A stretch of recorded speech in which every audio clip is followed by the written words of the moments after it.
Olá, eu sou a Rafinha e hoje vou falar sobre o que é uma sapata e quais são recomendadas para cada tipo de construção. Mas antes de começar, gostaria de pedir que você curta, comente e se inscreva para fortalecer nosso canal. As sapatas são elementos de fundação de superfície, feito de concreto armado, que serve para distribuir a carga do pilar através de sua base. Por ser a base de qualquer estrutura, e fica logo abaixo da superfície, é importante conhecer os principais tipos de sapatas para poder definir o modelo ideal para o seu projeto.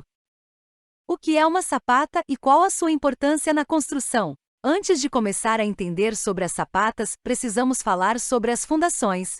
Esta é uma fase importante de qualquer obra e garante que a edificação permaneça no local sem sofrer instabilidades e fissuras. Portanto, a fundação é a estrutura que pode suportar todas as pressões da estrutura. Existem vários tipos de sapatas, que podem ser definidas como uma fundação rasa com uma capacidade de carga baixa-média. Fundações superficiais ou rasas são feitas com escavação inferior a 3 metros. Nestes casos, a carga é transferida para o solo pela pressão distribuída sob a fundação. Este tipo de fundação é utilizado para cargas mais leves, como casas ou quando o solo é firme. Existem vários tipos de sapatas, mas todos são adequados para áreas onde o solo superficial é estável e de alta resistência. Além disso, as sapatas são feitas de concreto armado, ou seja, o concreto dentro do qual recebe vergalhões ou barras de aço capazes de resistir às forças de tração, flexão e torção. O reforço, e não o concreto, é responsável por absorver a pressão e transmiti-la ao solo. Quando as sapatas são projetadas adequadamente, podem suportar cargas mais altas do que outros tipos de fundações, como vigas e blocos. Além disso, são de baixo custo de produção, não requerem peças e equipamentos especiais de escavação e oferecem ampla versatilidade, pois podem ter planta de base retangular, quadrada ou trapezoidal. Principais tipos de sapatas e suas indicações. Todas as sapatas devem seguir a norma de segurança NBR 6122/2010, que especifica o projeto e execução da fundação, explica o tipo de fundação e indica a carga e o dimensionamento estrutural que deve ser feito. Outra norma importante é a NBR 6118/2014, que trata dos procedimentos de projeto estrutural de concreto. A norma especifica o cálculo de tamanhos, o método de seleção entre os diferentes tipos e fornece outras diretrizes básicas para o setor de construção civil. Vamos dar uma olhada detalhada nos principais tipos de sapatas e suas indicações na construção civil.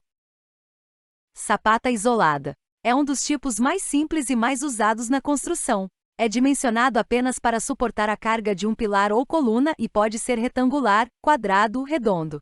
No entanto, a forma mais comum é um retângulo. Por serem isolados, as sapatas são conectadas entre si através do baldrame. Portanto, cada fundação é dimensionada para suportar a carga do pilar ou da coluna. Desta forma, o peso da edificação, como a laje, telhado, caixa d'água, vigas, entre outros, é transferido para as colunas, que por sua vez transferem o peso para as sapatas que o distribuem ao solo. Sapata corrida. Este tipo é utilizado para suportar a carga de elementos contínuos onde a carga é distribuída de forma linear. Por exemplo, paredes com efeitos alongados e muros.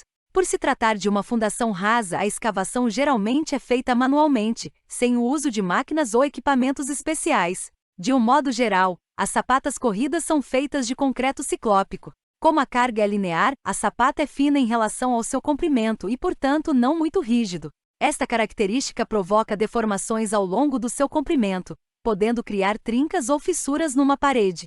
Portanto, considere aumentar a rigidez de sua sapata corrida para evitar complicações após o trabalho. Tais sapatas são utilizadas principalmente em pequenas construções, como casas e prédios baixos, galpões, muros de contenção e de divisão, muros de reservatórios e piscinas, etc.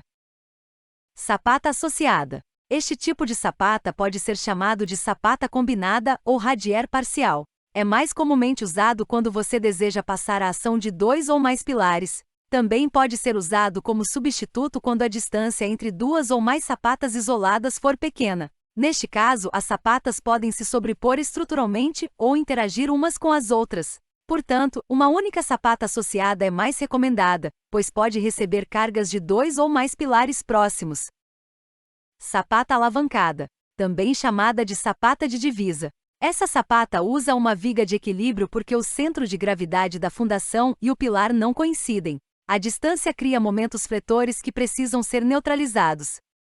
Portanto, as sapatas alavancadas são usadas principalmente em limites de terreno ou estruturas próximas a obstáculos. As vigas de equilíbrio transmitem as forças resultantes entre os pilares e as fundações para o resto da estrutura. Quais são as vantagens das sapatas? As sapatas de todos os tipos têm muitas vantagens, por isso são um tipo de fundação amplamente utilizado nas construções. Entre os pontos positivos, podemos destacar: baixo custo, velocidade de execução, não necessita de equipamentos especiais, suporta maior capacidade de carga em comparação com outros tipos de fundações rasas, consome uma pequena quantidade de concreto. Mas apesar dessas vantagens, é importante certificar-se de que diferentes tipos de sapata se encaixam em sua construção. Para isso, uma análise do solo deve ser realizada. Afinal, as sapatas são adequadas apenas para áreas com solo estável e boa resistência superficial. Se você gostou deste vídeo, não deixe de comentar, curtir e de se inscrever para fortalecer nosso canal.